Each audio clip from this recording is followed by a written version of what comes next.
আজ রাতেই মুখোমুখি হচ্ছেন আসন্ন মার্কিন নির্বাচনে দুই ভাইস প্রেসিডেন্ট প্রার্থী। নিউ ইয়র্কের সিবিএস ব্রডকাস্ট সেন্টারে বিতর্কে অংশ নেবেন দুই প্রার্থী জেডি ভ্যান্স ও টিম ওয়ালস। মিনেসোটার গভর্নর ওয়ালস ডেমোক্রেট আর ওহাইওর সিনেটর ভান্স লড়ছেন রিপাবলিকান ভাইস প্রেসিডেন্ট প্রার্থী হয়ে। বিশ্লেষকরা বলছেন সুইং স্টেটগুলোর ভোটারদের মন জয় করাই হবে দুই প্রার্থীর প্রধান লক্ষ্য।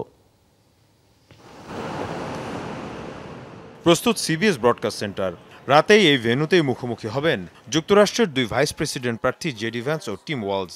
গেল সেপ্টেম্বরে কমালা হ্যারিস ও ডোনাল্ড ট্রাম্পের টিভি বিতর্কের পর এবার লড়াই তাদের দুই রানিং মেট ভাইস প্রেসিডেন্ট প্রার্থীর মধ্যে।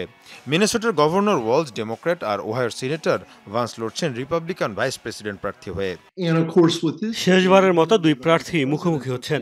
স্বভাবতই এ নিয়ে আগ্রহের চূড়ান্তে ভোটাররা, কারণ এই বিতর্কেই নানা ইস্যুতে লড়াই করবেন তারা। ফলে তাদের অবস্থান বড় প্রভাব ফেলবে ভোটারদের মানসিকতার উপর। ডোনাল্ড ট্রাম্পের সুরে শুরু থেকে ডেমোক্র্যাটদের আক্রমণ করে চলেছেন ভান্স। বিশেষ করে অভিবাসন ইস্যুতে কমালা হ্যারিসকে চাইল্ডলেস ক্যাট লেডি বলে আক্রমণ করেন।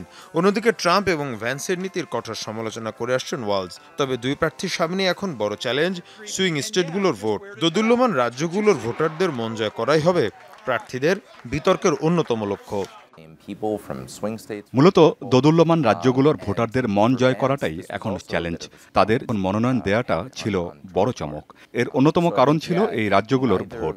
অর্থনীতি, অভিবাসন সহ বিভিন্ন ইস্যুতেই হাড্ডাহাড্ডি লড়াই হবে দুই ভাইস প্রেসিডেন্ট প্রার্থীর মধ্যে। এর আগে কমালা হ্যারিসের সাথে দ্বিতীয় বিতর্কে অংশ নেওয়ার আহ্বান প্রত্যাখ্যান করেন ট্রাম্প। গেল 10 সেপ্টেম্বরের বিতর্কে ডেমোক্র্যাট প্রার্থী এগিয়ে বলে বিভিন্ন জরিপে দেখা যায়। মীর মুশফিকা হাসান, যমুনা নিউজ।